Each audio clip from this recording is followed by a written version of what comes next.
10 లక్షలు ఇస్తే కీర్తికి మా కుటుంబానికి సంబంధం లేదని సంతకాలు పెట్టిస్తానని నువ్వు ఒప్పుకున్నావు కదా. అవసరానికి ఇచ్చాను. ఇక మీ ఫ్యామిలీ డ్రామాలు ఆపి సంతకాలు పెడితే ఎవరి బ్రతుకు వాళ్ళు బ్రతికేయొచ్చు.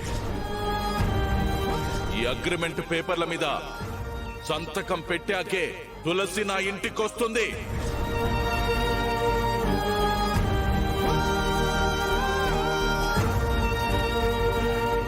ముందు నొయ్యి వెనక కొయ్యి అన్నట్టుంది పరిస్థితి.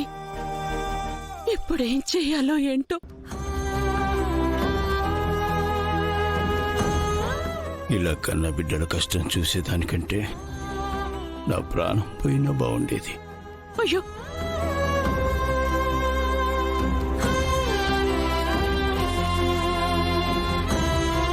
అత్తయ్య, ఇప్పుడు మనం తొందరపడి నిర్ణయం తీసుకోవడం కంటే ఒకసారి కీర్తితో మాట్లాడితే మంచిదనిపిస్తుంది. కీర్తితో ఏం మాట్లాడతావే?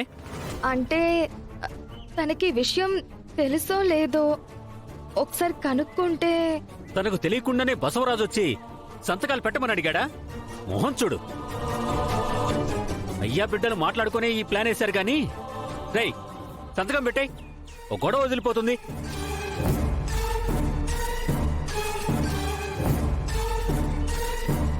జై సంతోష్, నువ్వాగు.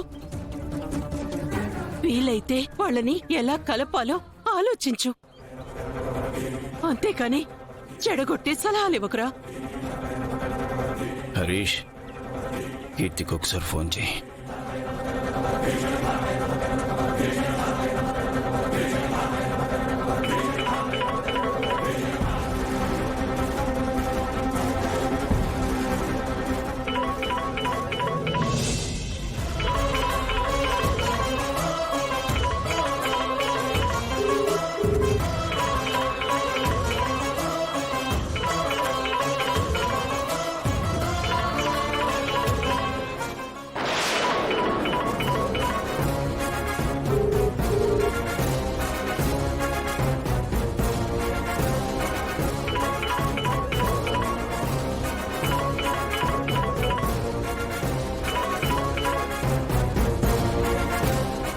ఏమేంద్ర?